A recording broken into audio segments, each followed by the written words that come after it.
Hello, and welcome to my suspicious January reading wrap. It's finally snowing, by the way. I'm very excited. It's been snowing kind of on and off all day, but let's hope it keeps going, because I don't want to go to school later this week, so let's hope I get snowed in.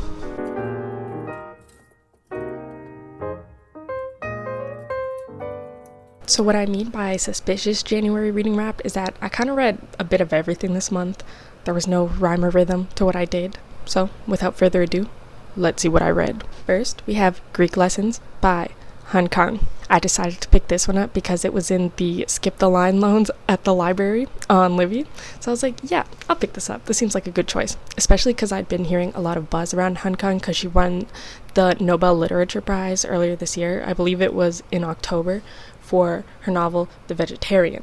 My friend read The Vegetarian and she really enjoyed it. I heard a lot about the plot, so I was like, okay, let's give Greek Lessons a shot. So Greek Lessons is basically about a woman who's kind of lost her ability to speak, and she's kind of in a custody battle with her husband.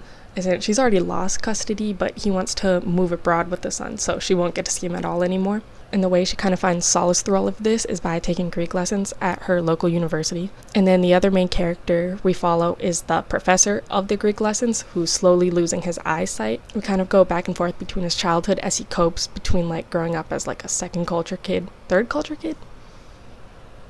Between South Korea and Germany, and we kind of get letters between him and a friend that he's lost. I think overall the language was beautifully written and you really get sucked into it. It was a very fast read. I think I read it in 1 or 2 sittings, and I think I agree with a lot of the other reviews that I saw about this novel. It was very hollow and lonely, the 2 main characters were kind of the only 2 people in the world. Even though there were other characters in the novel, it was only them. I think that worked to its benefit, but also its detriment. For me personally, there was something lacking in the hollowness. Again, yes, it added, but it also took away from it. Because of that hollowness, the character interaction specifically felt more hollow. So it worked when they were separate, but together I think it kind of detracted from it, especially with how short the novel was.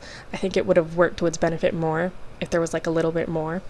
It wasn't necessarily rushed, but it was cut off. I enjoyed it, but it was also just fine. I don't think I'll be thinking about this novel for a really long time. In fact, I read this at the beginning of the month, and I haven't really thought of it since then. But I'm more than willing to give The Vegetarian a try, because I really did enjoy Kang's writing style. And I think The Vegetarian, what I've heard about the plot, seems to resonate with me more. So hopefully I'll get around to that this year. We'll see. 3 out of 5 stars. Next, we have Chainsaw Man Volumes 2 through 15 by Tatsuki Fujimoto. So this manga is about a boy named Denji who's in a mountain of debt. He can't buy himself out, and in this world there are devils. They've spawned from the fears of humanity. So there's a death devil, a bat devil, there's a chicken devil. That happens. Denji's kind of buddy with the chainsaw devil, but after a certain incident, Denji kind of merges with the chainsaw devil and it becomes his heart, and he acquires the chainsaw powers, and he is later recruited to be a devil hunter under the government's public safety department, where he is recruited specifically to take down the gun devil. And I've read this before. It's split into 2 parts now and it's still going, but basically I read part 1 in 2021 during a heat wave where it was 40 degrees Celsius. And I read it in 1 sitting, which was a really stupid choice, and I did not comprehend all that much, to no one's surprise. I'm glad I decided to pick it up again because it is truly phenomenal, and I continued on with part 2 and that was all new to me. I think Denji specifically is a great protagonist because he is a subversion of many manga main character tropes within his personal motivations, his personality, and his relationship to women. All very interesting stuff. The other main characters, especially Aki and Power, are also really good subversions of their tropes that they fit into. And then within part 2, we switch perspectives to follow a schoolgirl named Asa, who is a really smart and refreshing choice as a protagonist because she's just a very normal teen girl who's juxtaposed excellently against this pretty absurdist world, and Denji, who's also a pretty absurdist character. Obviously, the world building is really unique. I've read similar things like this, but never executed quite this excellently. The way the devils are used, it's great commentary on societal values and fears, and how government specifically and people in power work to reinforce and manipulate those fears. Overall, this was definitely my best read of the month, and probably the year, ? I'm not caught up yet, but I will be soon. Next, we have Trinity by Jonathan Fetter-Vorm, which I read for my university class on the history of the atomic bomb. I know, cool title. It's about the history of the atomic bomb, and the scientific developments that went into creating it. And it's also specifically about, as the title suggests, the Trinity bomb test in Los Alamos as a part of the Manhattan Project during World War II. And then further, we see the immediate consequences of Hiroshima and Nagasaki. I think it explained the complex physics and chemistry behind the nuclear bomb very well. I'm not like a science expert. I enjoyed high school science to a certain extent. Sure I did. But this made like very complex quantum physics and like probably some of the craziest scientific developments in humanity very comprehensible. Like after reading this, I could turn around and be like, yeah, I can build an atomic bomb. How hard can it be? It's not rocket science. And I think it was a fair introductory history on the topic. It covered its bases well. It did what it had to do. 3 out of 5 stars, potentially, but not legally. But I left it unmarked on Goodreads just because it was for school. It was fine. Next, we have Intermezzo by Sally Rooney, which is the only book that I physically own that I read this month. Shout out. Even then, I switched between the audiobook, but we'll get to that. Basically, Intermezzo follows 2 brothers, Peter, who's like a big shot lawyer, and Ivan, who's like a prodigy chess player. And it's kind of the story of how they lose their father and cope with that loss, but also their relationship with one another. They're kind of complete opposites, and they also have like a 10-year age gap. So they're not really like the closest. And it also explores the tumultuousness of their love lives in the immediate aftermath. Peter's kind of caught between his first love and a college girl he's been seeing, but he's really fallen for. And Ivan has started seeing an older woman who's going through a divorce, or is already divorced, I guess. This book obviously deals with how people, and especially men, deal with grief and the complicated dynamics of brotherhood. I mean, I have a sister. I couldn't tell you the complicated dynamics of brotherhood. We're also pretty close in age. I think seeing that contrast as someone who was close with their sister was very like interesting. But yeah, it deals with age gaps and unconventional relationships in a familial and a romantic sense, and how that can like affect where people's mindsets are at, but also like their hopes and dreams towards life. And I think another theme that really came through was how people like deal with their outward appearances and complying to or defying conventional social norms. Peter, who like very much fits in with society, he puts on like a different accent when he's with his friends, and he's very sociable and charismatic. And Ivan, on the other hand, he doesn't really change the way he speaks. He's kind of like antisocial and was like kind of like a loser throughout his childhood and teen years. So I guess this was the first Sally Rooney book I've ever read. I've never read Normal People or Beautiful World, Where Are You? But I really enjoyed it. I quite enjoyed her choppy writing style. I think she pulled it off really well, but I know this is her signature.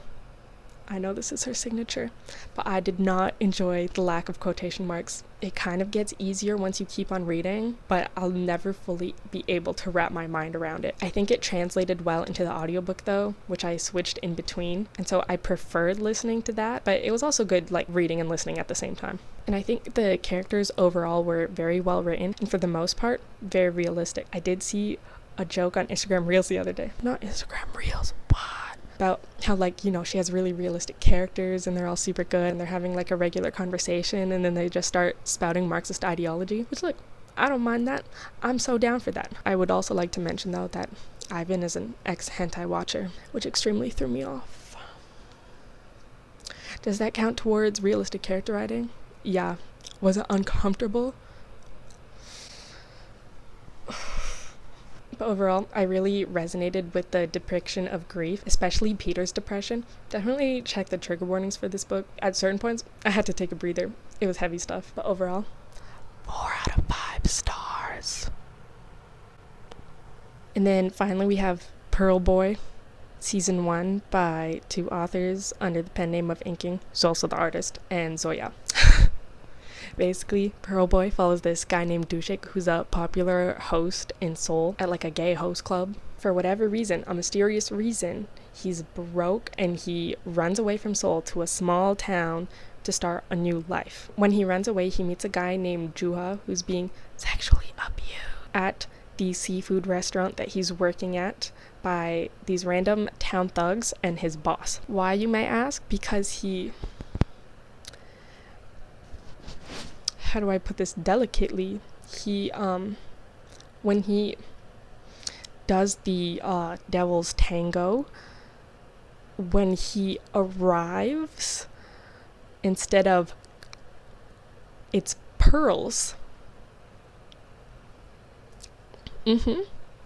So basically he's being extorted for said pearls. Take a breather.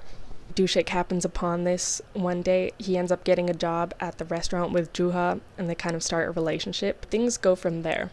I could keep explaining, but it would just spiral into the whole plot, so I'll stop there. This has probably been my craziest read ever. I admire the unique concept.